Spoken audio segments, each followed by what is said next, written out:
So one of the reasons I was teaching this class is for the decades I spent as an entrepreneur in Silicon Valley, there was no theory about entrepreneurship. We came up with what's now called the Lean Startup. But the other piece about why teach this as a class rather than just theory is that entrepreneurship is experiential. This is a big idea. Is that for years a capstone class in entrepreneurship would be sitting around and how to write a business plan. That might feel experiential, but it really didn't have all the components that entrepreneurs actually experienced on a day-to-day of building a company. One of the key things as a founder of a company is to be able to create a reality distortion field that sucks other people into your vision. We have no doubt that you as the founder can talk about the science. We want, by the end of the class, everybody else to talk about your vision as well or even better than you can. Jerry, was that what you said? Great. Whatever. Big idea for the rest of the class, not just about you guys. And it's hard to hear, and you will hear this and not believe this. People at the end of the day, most of them, aren't going to really care whether it's synthetic biology, nanocages, or anything else. They're going to care about, does this technology solve their problem in a better way than what they're doing today.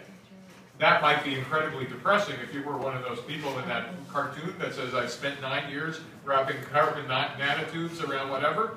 It's not about your technology. And what you guys will find out, and it sounds like you actually get this, and you get it well, and you'll get it even more well, is try to understand the domain you're after and a deep understanding of that problem, and then being able to say, let me explain to you why nanocage technology is exactly the right answer for this. Does that make sense? Detail. Geographic, social, demographics.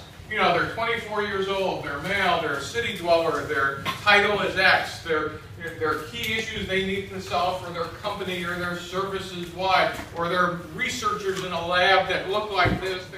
There are some very detailed and painful processes, and the surprise for most of our life science teams who actually want to do that is the amount of time and dollars required.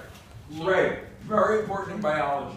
Because a lot of times you're going to find that your MVP is really a data set. In other words, that your MVP is not the thing itself, or a device, but it's data.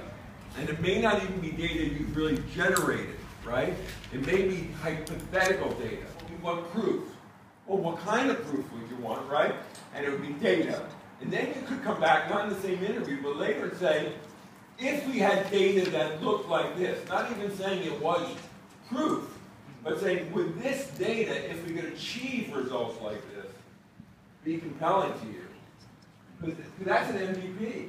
It's not necessarily that you've gotten the data, but if you had this data. Because that's what an MVP is. It's not that you built the thing. It's, does this convey what it needs to convey? We found that in agriculture, we found it in biotechnology, we found it in therapeutics. It's exactly what you're talking when you're talking big pharma.